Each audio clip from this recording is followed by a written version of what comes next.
거주 겸 투자 목적으로 선택을 하려고 하시는데 수색 뉴타운과 장위 뉴타운 각각 66제곱미터대에서 고민을 하고 있는데요. 어느 곳이 실생활과 미래 가치 면에서 우수할지 조언을 부탁드립니다. 라고 사연을 보내주셨습니다. 자, 이 사연에 대해서 우리 전문가 네 분께서는 어떤 결론을 주셨을까요? 결론부터 보겠습니다. 만장일치입니다. 네 분 모두 수색 뉴타운을 매수하는 게 좋을 것 같다라는 의견을 주셨는데요. 그렇다면 이유 바로 볼까요? 자, 이상수 전문가입니다. 역시 수색 뉴타운을 선택을 해주셨는데 수색은 뉴타운과 역세권 개발이 진행이 될수록 업무타운 배후 입지로 변모하게 될 것이다라는 점을 높이 쳐주셨고요. 황태현 전문가, 수색, 상암 역세권 개발, 미디어시티 성장 기대감이 큰 곳이다라는 점을 장점으로 꼽아주셨군요.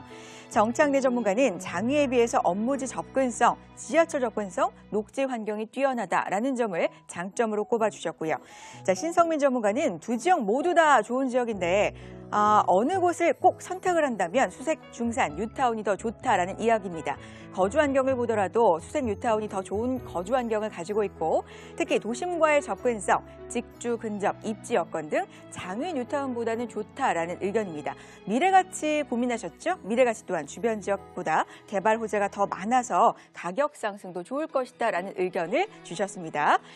자, 이렇게 네 분께서는 수색 뉴타운을 만장일치로 꼽아주셨는데 오늘 나온 전문가님의 의견도 자세하게 들어봐야 되겠죠? 자, 먼저 전화 연결해 보겠습니다. 여보세요? 여보세요? 시청자님 안녕하세요. 반갑습니다.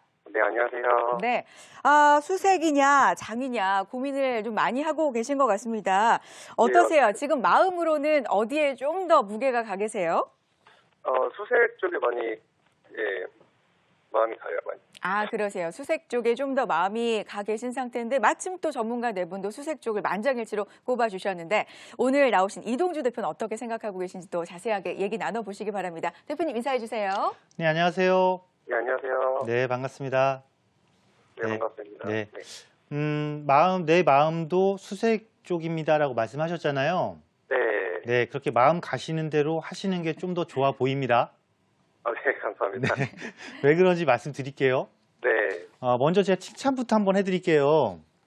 네. 뉴타운을 내가 선택했다라는 거를 굉장히 잘하신 거예요.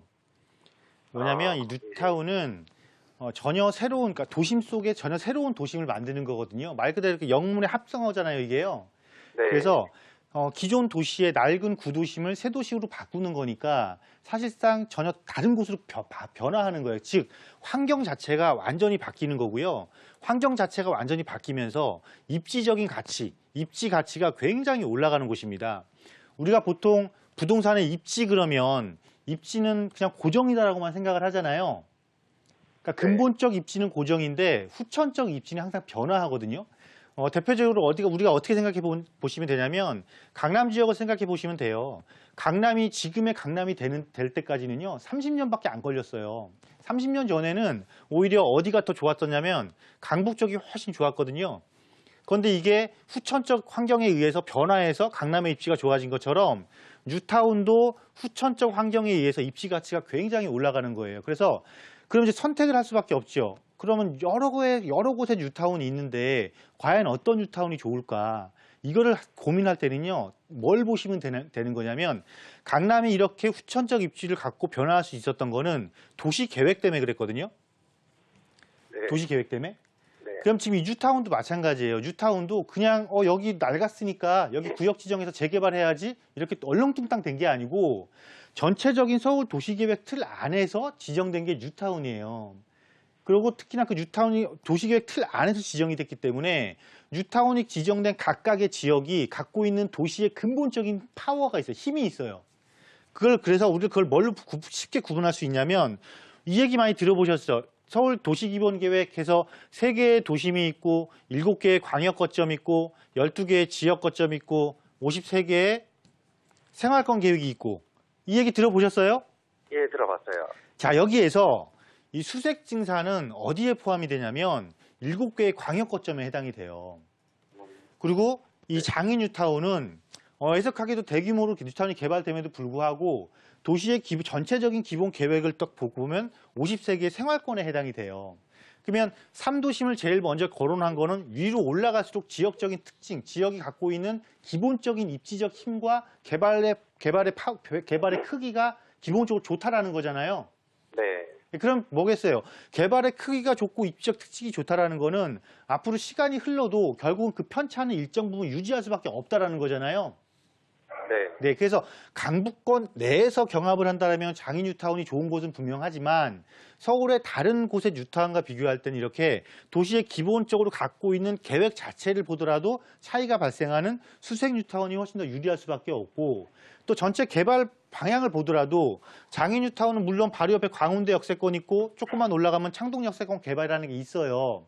그렇지만 그것과 조금 더 지근 거리에 있으면서 이미 업무지구가 조성됐고 그 업무지구가 더 확장을 할 수 있는 수색역세권 개발까지 아우르고 있는 수색증상 뉴타운이 최종적으로도 더 큰 타이틀을 가질 수밖에 없기 때문에 이거는 당연히 수색증상 뉴타운을 투자를 하시는 게 훨씬 더 유리하다라고 결론을 우리가 도출해 볼 수 있는 거거든요. 네. 네, 이러한 기본 개념을 갖고 수색 뉴타운 내에서도 또 고민하실 거 아니에요. 어느 구역이 좋을까 고민하실 거 아니에요. 맞아요. 예. 예, 그러면 이건 뻔해요. 자, 수색 뉴타운은 수색역부터 디지털 DMC역까지 같이 있어요. 그러면 가장 큰 개발이 이루어지고 가장 많은 사람들이 관심을 갖는 곳은 아무래도 환승역인 DMC역일 거 아니에요. 네. 그럼 그것과 붙어 있는 구역, 그것과 접근성이 가까운 구역, 예를 들면 2구역, 9구역 같은 경우는 해당이 되겠죠. 네. 네, 이런 곳들이 결국은 그 지역에서 대장주로 자리매김할 곳이니까 내가 자금이 여기 된다라면은 우선 대장 역할을 할 곳부터 들어가고 자금이 살짝 부족할 때 대안으로 그 옆에 있는 구역을 선택하시면 되는 겁니다. 네, 감사합니다. 네. 네.